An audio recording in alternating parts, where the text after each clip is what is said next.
देशवासियों, मैं आपको एक ऑडियो सुनाता हूँ। हेलो सर, नमस्ते सर। नमस्ते। ये जो आपने FIR नंबर मुझे सेंड किया है, इस नंबर के खिलाफ 17 कंप्लेंट हमारे पास। आप ये नंबर यूज कर रहे हैं? मैंने नहीं यूज करता हूँ सर। अभी कहाँ से बात कर रहे हो? Sir, Karnataka sir. वो मैं घर में हूँ सर।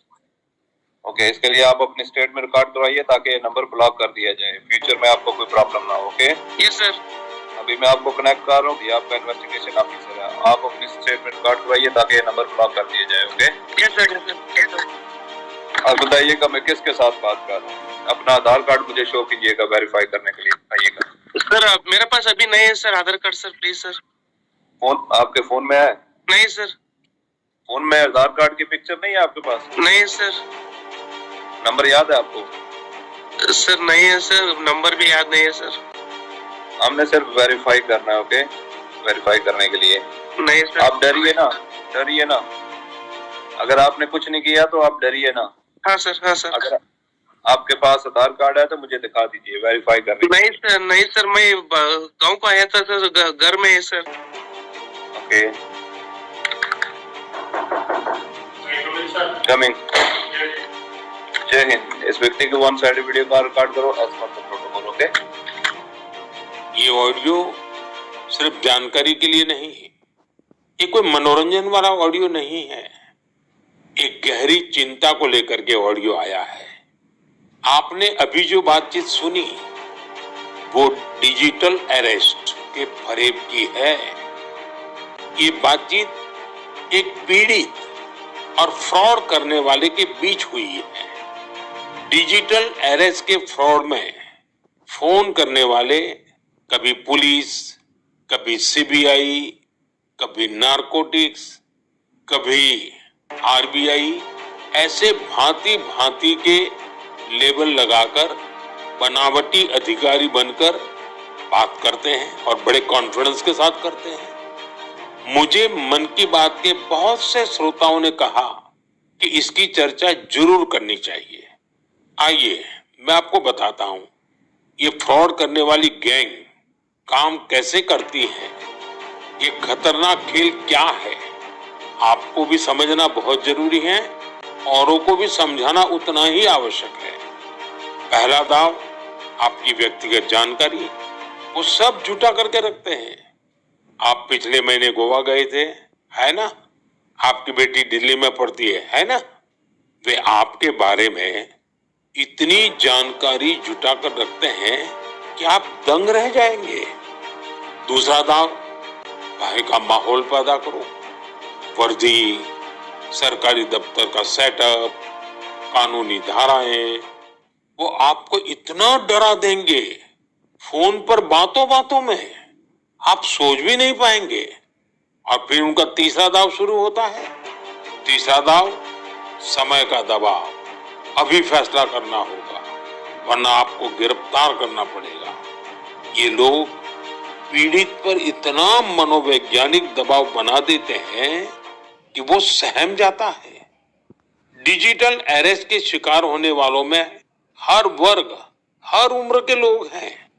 लोगों ने डर की वजह से अपनी मेहनत से कमाए हुए लाखों रुपए गंवा दिए हैं। कभी भी आपको इस तरह का कोई कॉल आए तो आपको डरना नहीं है। आपको पता होना चाहिए कोई भी जांच एजेंसी फोन कॉल या वीडियो कॉल पर इस तरह पूछताछ कभी भी नहीं करती। मैं आपको डिजिटल सुरक्षा के 3 चरण बताता हूं। ये 3 चरण है, रुको, सोचो, एक्शन लो। कॉल आते ही रुको, घबराए नहीं, शांत रहे, जल्दबाजी में कोई कदम न उठाएं, किसी को अपनी व्यक्तिगत जानकारी न दें। संभव हो तो स्क्रीनशॉट ले और रिकॉर्डिंग जरूर करें। इसके बाद आता है दूसरा चरण।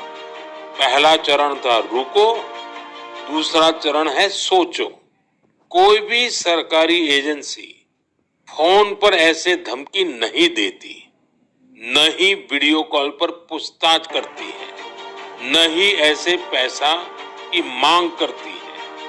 अगर डर लगे तो समझिए कुछ गड़बड़ है। और पहला चरण, दूसरा चरण और अब मैं कहता हूं तीसरा चरण। पहले चरण में मैंने कहा रुको, दूसरे चरण में मैंने कहा सोचो, और तीसरा चरण कहता हूं एक्शन लो। राष्ट्रीय साइबर हेल्पलाइन 1930 डायल करें, cybercrime.gov.in पर रिपोर्ट करें, परिवार और पुलिस को सूचित करें, सबूत सुरक्षित रखें।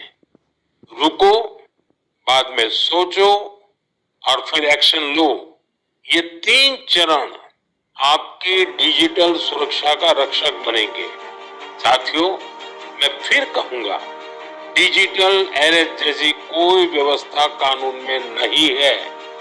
ये सिर्फ फ्रॉड है, फरेब है, झूठ है, बदमाशों का गिरोह है। और जो लोग ऐसा कर रहे हैं वो समाज के दुश्मन है। डिजिटल अरेस्ट के नाम पर जो फरेब चल रहा है उससे निपटने के लिए तमाम जांच एजेंसियां राज्य सरकारों के साथ मिलकर काम कर रही है। इन एजेंसियों में तालमेल बनाने के लिए नेशनल साइबर कोऑर्डिनेशन सेंटर की स्थापना की गई है। एजेंसियों की तरफ से ऐसे फ्रॉड करने वाली हजारों वीडियो कॉलिंग आईडी को ब्लॉक किया गया है। लाखों सिम कार्ड, मोबाइल फोन और बैंक अकाउंट्स को भी ब्लॉक किया गया है। एजेंसियां अपना काम कर रही है, लेकिन डिजिटल अरेस्ट के नाम पर हो रहे स्कैम से बचने के लिए बहुत जरूरी है हर किसी की जागरूकता, हर नागरिक की जागरूकता। जो लोग भी इस तरह के साइबर फ्रॉड का शिकार होते हैं, उन्हें ज्यादा से ज्यादा लोगों को इसके बारे में बताना चाहिए। आप जागरूकता के लिए #SafeDigitalIndia का प्रयोग कर सकते हैं। मैं स्कूलों और कॉलेजों को भी कहूंगा कि साइबर स्कैम के खिलाफ मुहिम में छात्रों को भी जोड़ें। समाज में सबके प्रयासों से ही हम इस चुनौती का मुकाबला कर सकते हैं।